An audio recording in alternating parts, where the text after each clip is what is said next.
មក្រានច្រើនឆ្នាំមួយទៅទ្រង់សែនមងសៅនឹកព្រួយក្រែងពើឆាប់ភ្លេចរឿងតារឿងបាត់ដំបងចងក្រមដង្ហើ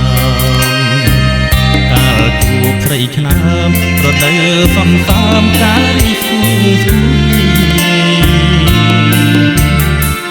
អូនដើរក្រុមក្នុងស្ទឹងសង្កា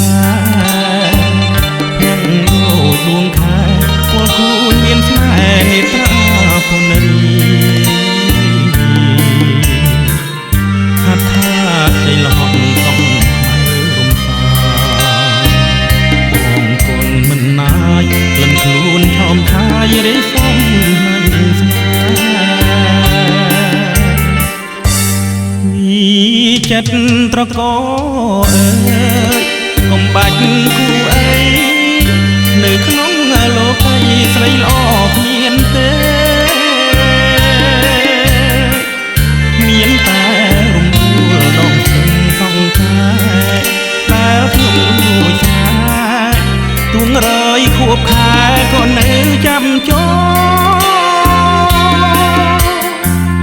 ឥឡូវរដូវផ្ការីងវិលវិញទ្រង់សែនទូមនិញជួកម្មបោកដេញបាត់ផ្កាមួយព្រមត្រីក្រឹមអូនស្លាប់នៅក្នុងដប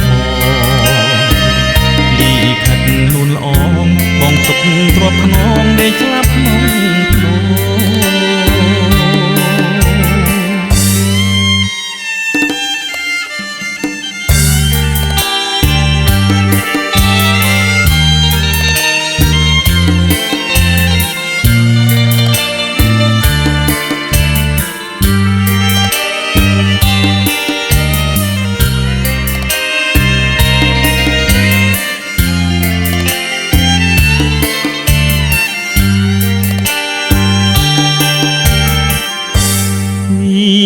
ចិត្តត្រកអើយកុំបាច់គូអី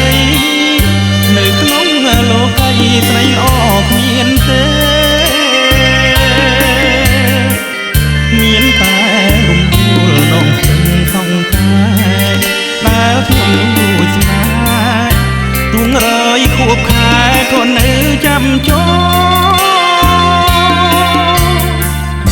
ឥឡូវរដូវផ្ការីងវិលវិញទ្រង់សែនទូមនិញជួកម្មបោកដេញបាត់ផ្កាមួយព្រមត្រីក្រឹមអូនស្លាប់នៅក្នុងដប